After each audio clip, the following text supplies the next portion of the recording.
Horsens. Prædikant er pastor Charlotte Nyberg, og ved orglet sidder Margrethe Nielsen. Pastor Charlotte Nyberg indleder.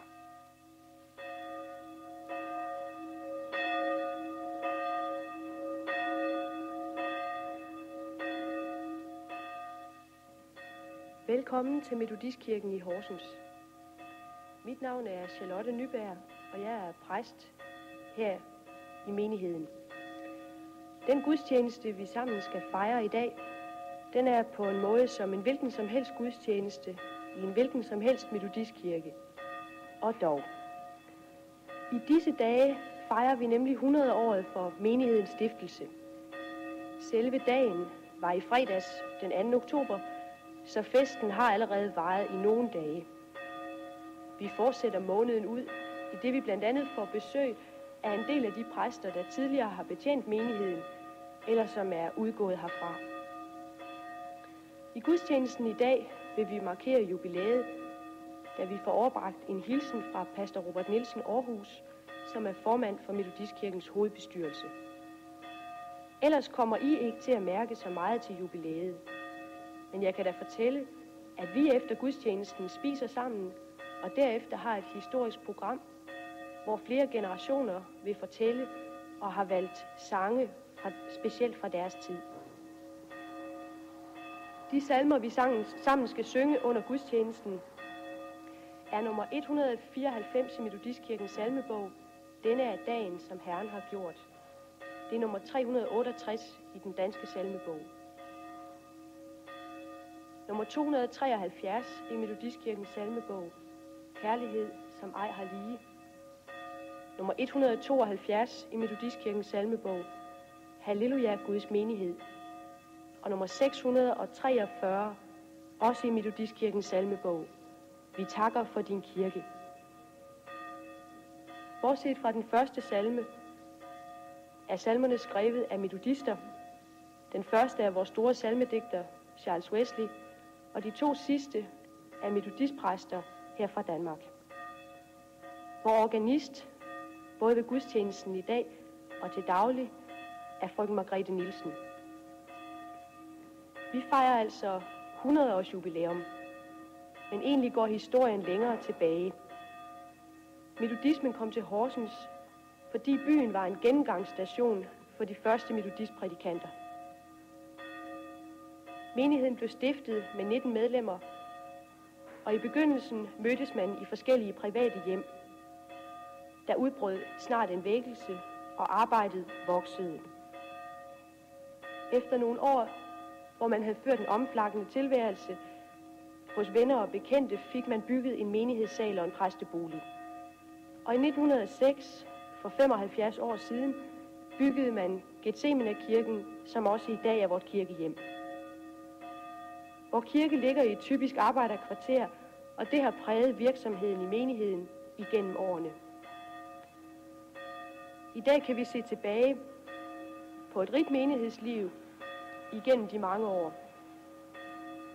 Af virksomhed i dag kan nævnes, at vi stadig har en søndagsskole, og den har eksisteret igennem de 100 år. Vi har missionsarbejde, vi har bibelundervisning, vi har netop startet et børnekor, vi har ungdomsarbejde, en bønnegruppe og meget andet. Ved denne søndags gudstjeneste skal vi altså specielt mindes vort jubilæum, og vi ønsker jer alle hjertelig velkommen til at dele denne dag med os.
vil begynde denne vor festgudstjeneste med at synge salme nummer 194.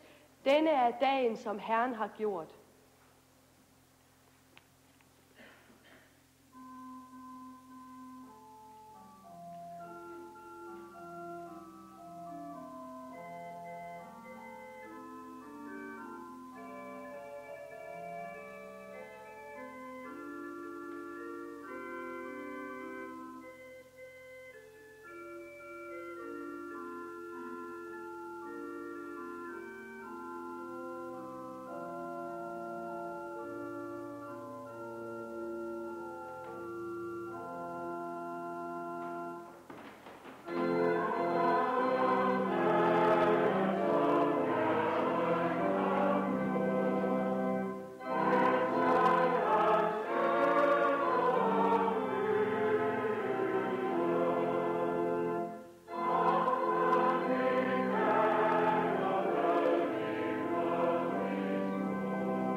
Vi vil sammen bekende vor kristne tro.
Lad os forene os i bøn.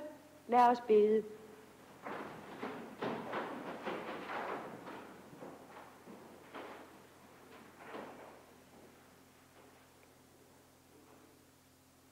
Almægtige Gud, vor kære far, og alt livs giver, alting skaber. Vi takker og priser dig for alt det gode, du har gjort for os mennesker. Tak, at du har skabt verden ved dit almagts ord. Og tak, at du har skabt os mennesker og sat os til at leve her på jorden. Tak, Gud, at din kærlighed til os er en sådan karat, at du ville ofre det bedste, du havde, din egen søn, for vores skyld.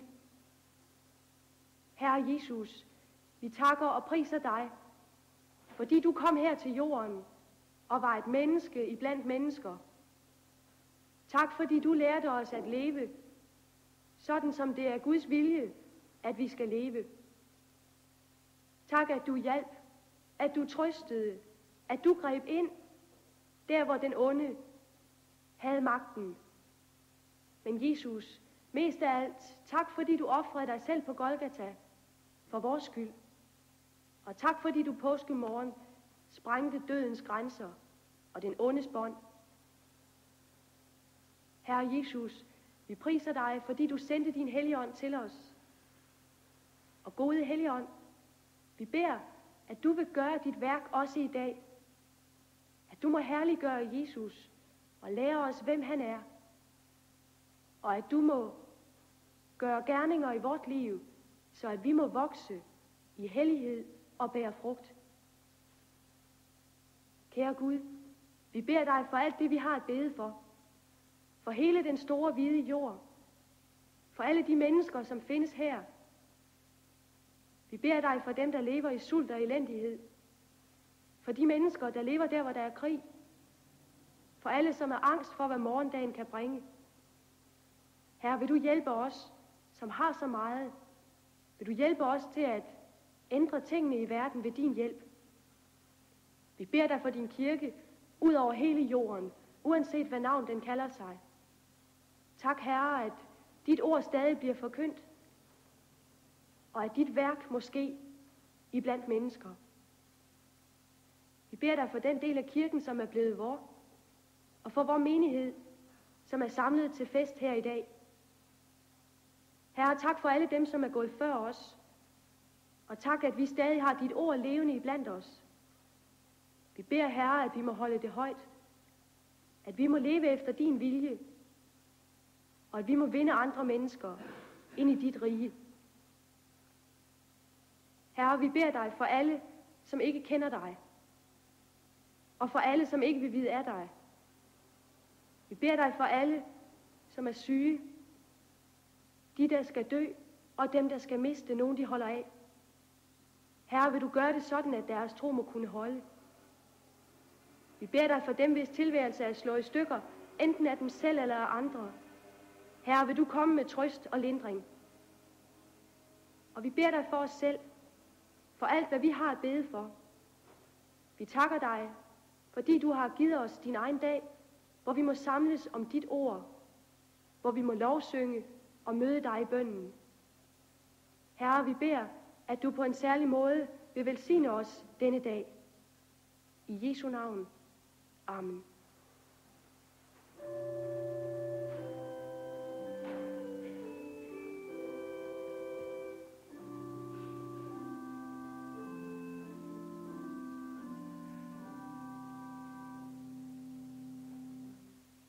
Vi skal læse sammen først fra det gamle testamente, fra 2. krønikebogs 7. kapitel, og det lyder sådan i Jesu navn.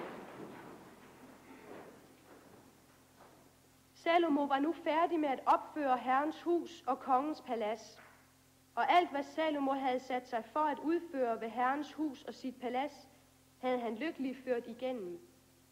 Da lod Herren sig til syne for Salomo om natten og sagde til ham: Jeg har hørt din bøn og udvalgt mig dette sted til offersted.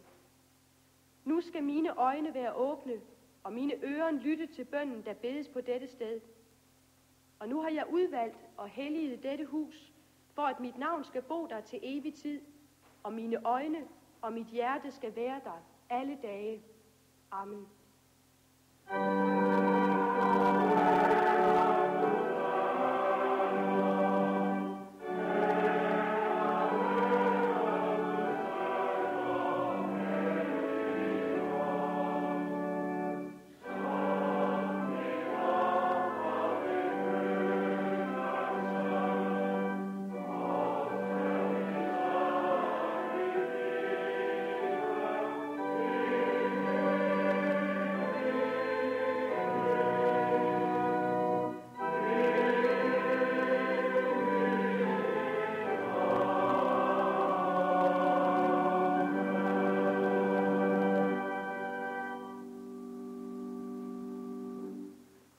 Vi læser fra det nye testamente, fra Peters første brev, det 2. kapitel. Derfor skal I aflægge al ondskab og al svig og hykleri og misundelse og alskens bagtalelse, og som nyfødte børn hige efter ordets uforfalskede mælk, for at I ved den kan vokse op til frelse, så sandt I har smagt, at Herren er god. Kom til ham, den levende sten, der vel er vraget af mennesker, men udvalgt og kostelig i Guds øjne. Og lad jer selv som levende stene opbygge til et åndeligt hus, til et helligt præsteskab, der bringer åndelige ofre, som ved Jesus Kristus er velbehagelige for Gud. Amen.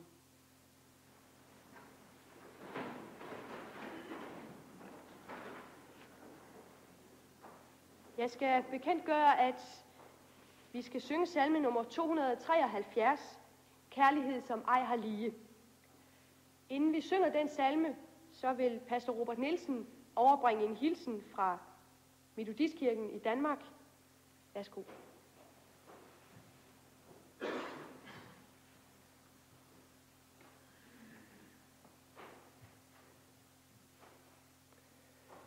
Digterpræsten Kaj Munk skrev som bekendt en lille smuk sang om en anemone.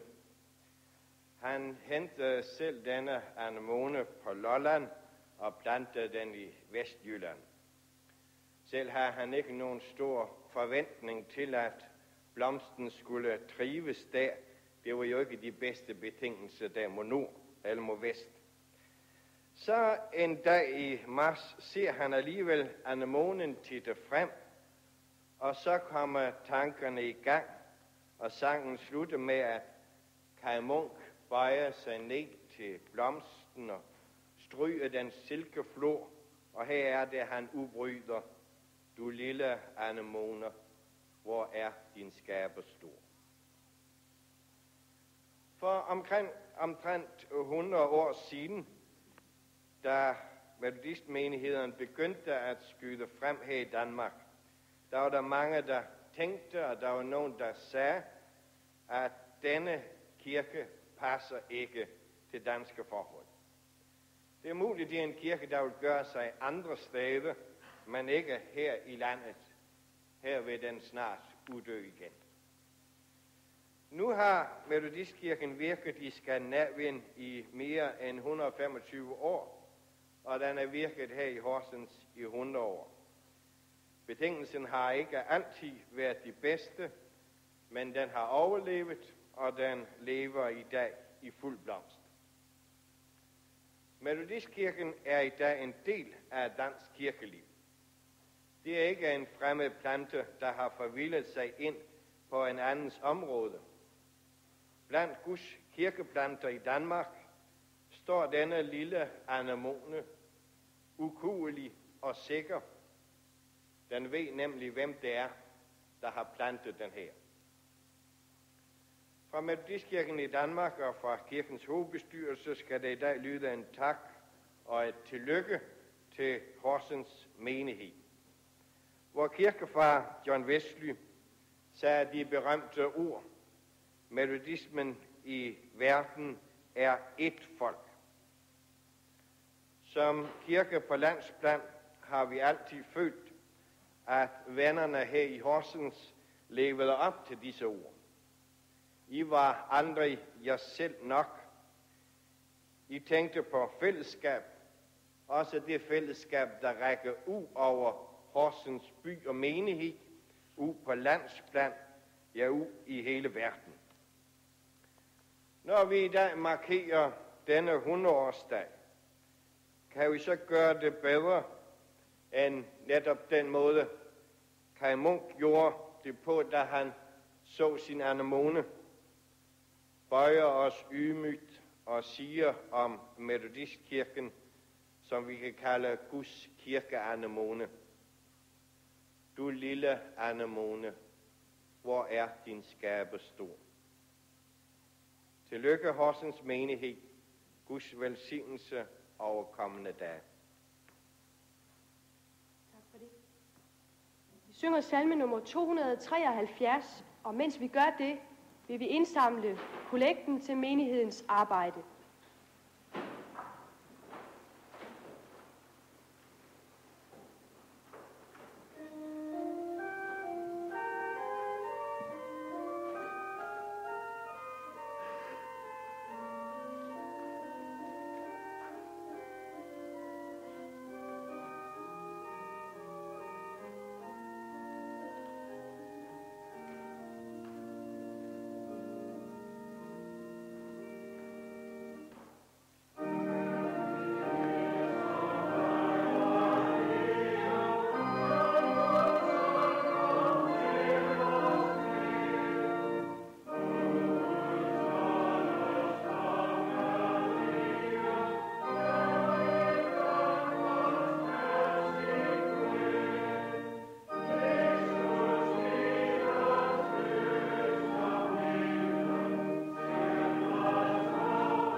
Evangelieteksten er fra Johannes evangeliets 10. kapitel. Derefter kom tempelindvielsesfesten i Jerusalem. Det var ved vintertid, og Jesus gik omkring i helligdommen i Salomons søjlegang. Der flokkedes jøderne om ham og sagde til ham: Men I tror det ikke, fordi I ikke hører til mine får. Mine får hører min røst, og jeg kender dem, og de følger mig. Og jeg giver dem evigt liv, og de skal i al evighed ikke fortabes, og ingen skal rive dem ud af min hånd. Min far, som har givet mig dem, er større end alle, og ingen kan rive noget ud af min fars hånd. Amen.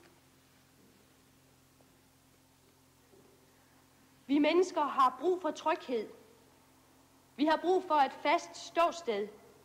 Ellers kan vi ikke være til. Det er et helt grundlæggende behov, som det ikke er let for os at få dækket i vort samfund, som det ser ud i dag. Tilværelsen gør os let rodløse og modløse.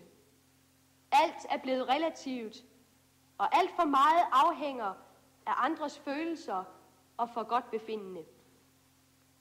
Vi står mange gange usikre og famlende over for den verden, vi er sat til at leve i og være mennesker i.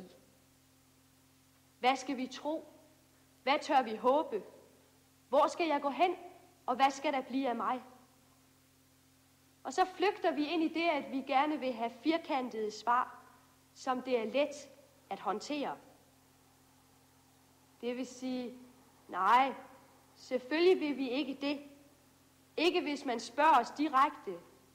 Det er jo ikke helt fint med de lette løsninger. Det ved vi.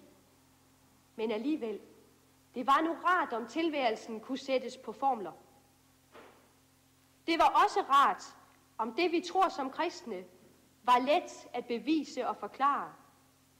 Det var rart at have en eller anden sikkerhed og garanti for, at det er sandheden.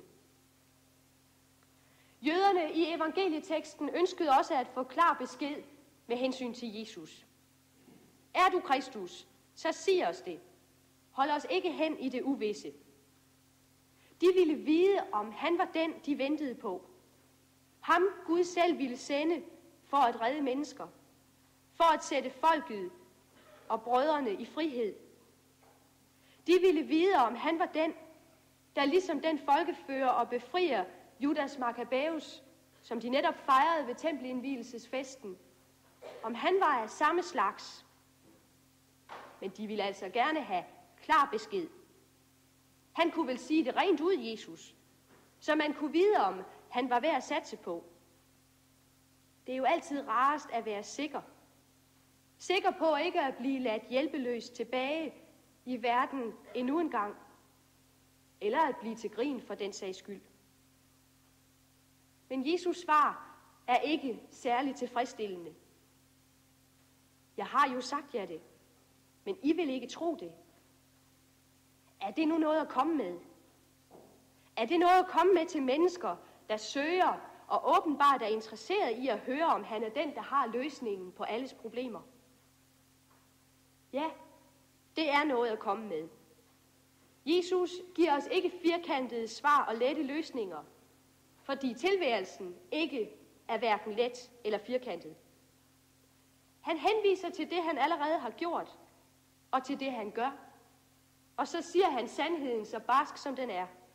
Men I vil ikke tro det. At tro, det er at satse helt og fuldt. At kaste sig selv ud i tilværelsen med alle dens mysterier. Og regne med, at Jesu død og opstandelse er noget, der gælder, også i dag. At han har sejren over alt, hvad der er ondt og livsnedbrydende. Og så sker det mærkelige. Når først vi har kastet os ud i det, når først du og jeg har givet slip på vores egen tryghed og sikkerhed, og lagt det hele over til Jesus, noget der altså godt kunne ligne et vågestykke, først da får vi lov at opleve den virkelige tryghed. Jesus bruger selv billedet om fårene og hyrden, og han taler om, at vi er i hans hånd, hvoraf intet skal rive os ud.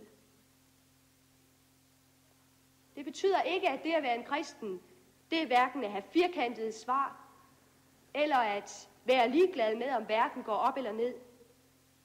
Men det betyder, at vi som kristne har den tryghed og det faste ståsted, som er forudsætningen for, at man kan leve som menneske. Det er som når et sundt og trygt barn ved sig elsket af sine forældre, og som derfor aldrig kan blive helt slået ud, uanset hvad der sker. Når denne grundtryghed er bragt i stand, kan du begynde at leve som en kristen. Peter taler i sit første brev til mennesker, der er ganske unge i troen. Mennesker, der endnu har i frisk erindring, hvad Gud har gjort for dem. De har, som han skriver, smagt, at Herren er god. Og de skal nu til at leve, til at vokse i kristenlivet. Og Peter afstikker retningen. Aflæg al ondskab, al svig, hykleri, misundelse osv. for at vokse op til frelse. Jeg ved jo ikke, hvordan det er med væksten i dit kristenliv. Men Bibelen taler helt klart om, at vi skal vokse. Og der sættes ingen grænser for vækst. Tværtimod. Så vær I da fuldkomne, som jeres himmelske far er fuldkommen. Sådan siger Jesus i bjergprædikenen. Jamen, siger du måske, så langt kan jeg ikke gå med. Jeg er jo bare et menneske. Jeg gør mange fejl, og det onde er så indgroet i os mennesker. Eller måske du retter dit blik udad og siger, at verden er så uretfærdig, og alle andre gør livet så besværligt for mig. Der er så mange ting, der rammer mig. Så det der med at aflægge al ondskab og svig, det ligger det lidt tungt med. Ja, så er vi tilbage ved troen igen. Det, at du og jeg skal vokse i vort kristenliv, det afhænger af vor vilje og af det, Jesus har gjort for os. Af hans død og opstandelse.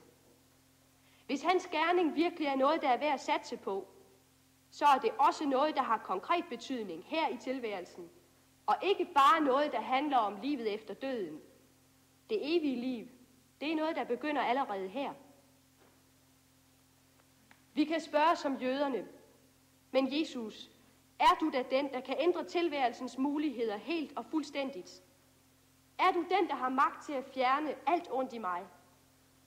Og vi kan håbe og længes efter, at han skal svare os præcist og direkte, men han svarer, som han altid har gjort det. Jeg har jo sagt jer det. De gerninger, jeg gør i min fars navn, de vidner om mig. Hvilke gerninger gjorde han da? Han bekæmpede det onde overalt, hvor det viste sig, og i alle afskygninger. Han fjernede sult, han fjernede had, griskhed, sygdom, død og sorg. Hvorfor skulle han da ikke kunne fjerne det onde, som er i dig? Men du må selv ture, du må selv ville satse alt. Det, der er den enkeltes spørgsmål og problemer, er også fællesskabets, menighedens. Som menighed og som kirke har vi også brug for at have tryghed i det, vi tror på, og det, vi står for. Og det ville jo være rart med lidt håndgribelige udtryk. For eksempel lidt flere medlemmer i kirken, eller måske lidt mere aktivitet blandt dem, der hører til os. At være kristen i dagens Danmark, det er at tilhøre et lille mindretal, som tilsyneladende ikke har meget indflydelse på, hvordan mennesker handler og tænker, og hvordan landet regeres, og hvor børn opdrages. Her står vi 100 år efter, at denne menighed blev stiftet, og vi kan med rette spørge som menighed, Herre Jesus, er vi på ret vej? Har kirkens budskab noget at sige til mennesker i dag? Og vi kunne godt ønske et klart svar. Men Jesus svarer som før. Se på mine gerninger. Og så har vi et at gøre. At se tilbage på det, evangelierne fortæller os om Jesu gerninger. Om hans død og opstandelse. Og vi må vende os tilbage i vores egen historie. Det, der blev vort.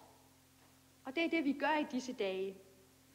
Og der vil vi se, at det aldrig har været nogen let opgave at være kirke, men at det til gengæld heller aldrig har været en umulig opgave. Der, hvor mennesker er blevet mødt af Jesus Kristus, Der er tilværelsen virkelig blevet ny og anderledes. Mennesker har fået deres sociale og moralske forhold ordnet. De har fået indhold i deres tilværelse og hjælp og trøst i sorg og modgang. Kirken har aldrig været og er ikke noget beskyttelsesrum. Det er Guds redskab i verden til at frelse mennesker, også den dag i dag. Derfor må og skal vi satse i tro på de gerninger, han allerede har gjort, også op igennem historien. Og vi må tro på det, han har gjort i dit og mit liv. Vi har ikke lovning på, at det skal blive lettere i de dage, der kommer. At det bliver mere enkelt eller firkantet for den sags skyld at være kirke. Kom til ham, den levende sten, der vel er vraget af mennesker, men udvalgt af Gud. Sådan skriver Peter i brevet. Kirkens herre er vraget af mennesker, og derfor er det et spørgsmål om at satse i tro. Det er de spilleregler, vi har. Vi har brug for tryghed. Vi har brug for at vide, at der, hvor vi står, det er det sande sted at være. Den tryghed vil Jesus give os. Han vil lade os vide, at vi er i hans hånd, og at vi ikke behøver at frygte. Men dermed er aldrig sagt, at det bliver lettere. At tilværelsen bliver mere firkantet. At der er svar på alle spørgsmål og løsning på alle problemer her i tilværelsen. Må vi åbne vores øjne, og må vi løfte vores hænder, og må vi i tro gå fremad i de år, der kommer. Må vi jage al frygt bort. Frygt for, at det vi tror ikke er nok.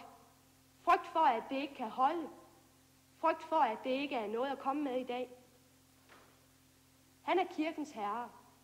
Det er ham, der har kaldet os, og det er ham, der sender os. Og han går med os, også i de dage, der kommer. Må Gud velsigne os. Amen.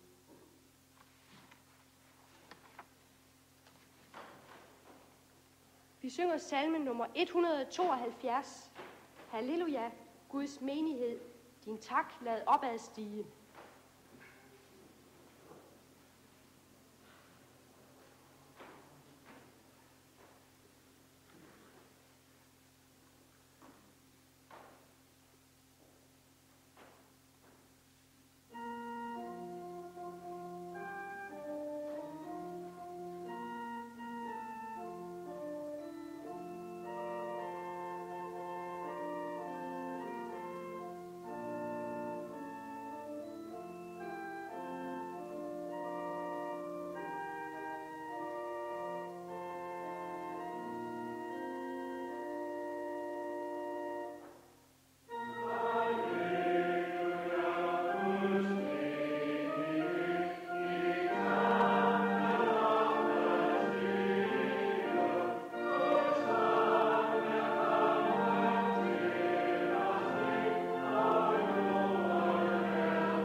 sammen nu, og vi skal bede hver for sig.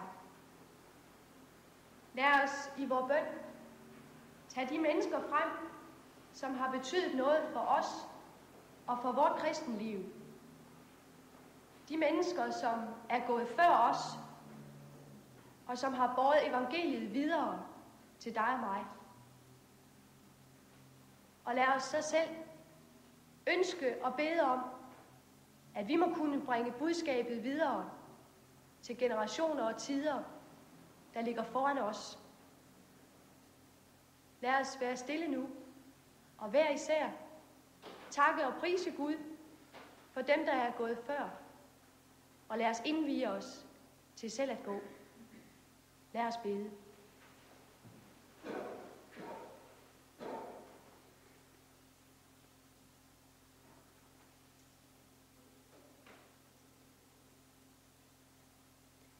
Herre Gud, du som giver alt liv, vi takker og priser dig, fordi din kirke findes her på jorden. Tak for, at dit ord bliver forkyndt, og tak for alle dem, der er gået før os. Herre, tak, at vi må have lov at være et led i en lang ubrudt kæde. Vil du nu høre os, når vi hver især nævner de mennesker ind for dig, som har betydet noget for vort kristenliv og for vor menighed. Kære Jesus, vi siger dig tak, fordi vi må have lov til at hvile trygt i din hånd, uanset hvad der sker os. Vil du hjælpe os til at vide, at vi er trygge hos dig, at vi ikke behøver at frygte noget. Og Herre, så beder vi dig, om du vil hjælpe og styrke os til at kunne vokse hver dag, til at kunne vokse op til lighed med dig, fyldt med din kærlighed. Vi siger dig tak, fordi det er det, du ønsker for os, og tak, fordi du har gjort det muligt, da du besejrede døden. Vi beder dig om, at vi må kunne leve og eksistere som menighed og kirke, og som kristne, i den hverdag, hvor vi er sat til at være vidner om dig. Vil du hjælpe os til at løfte den arv, du har givet os, og til at forkynde evangeliet om menneskers frihed, om din kærlighed og godhed imod alle. Vi takker og priser dig i Jesu navn. Amen.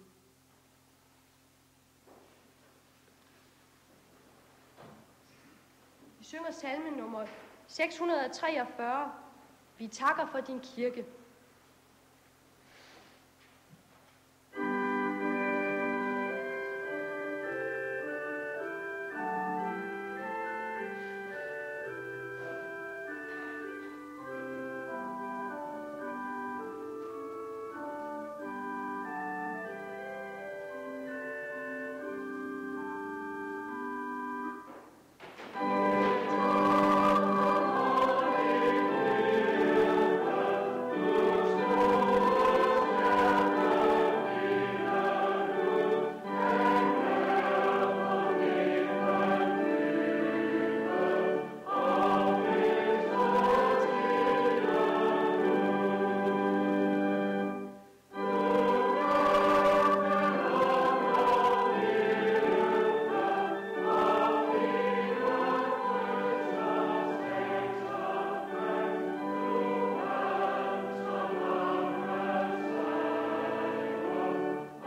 modtage Herrens velsignelse.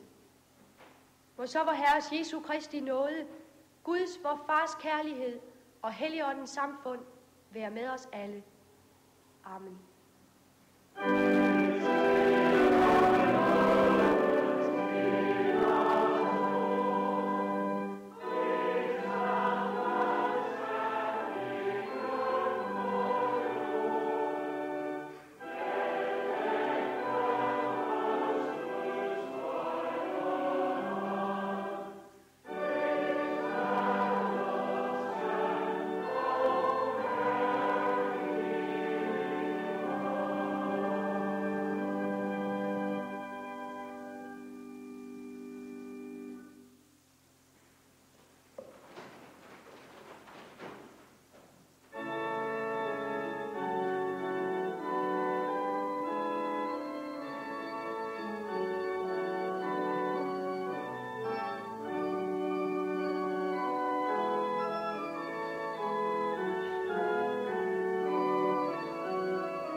Vi har sendt metodistgudstjenesten i Gethsemane Kirke i Horsens. Prædikant var pastor Charlotte Nyberg, og ved orglet sad Margrethe Nielsen.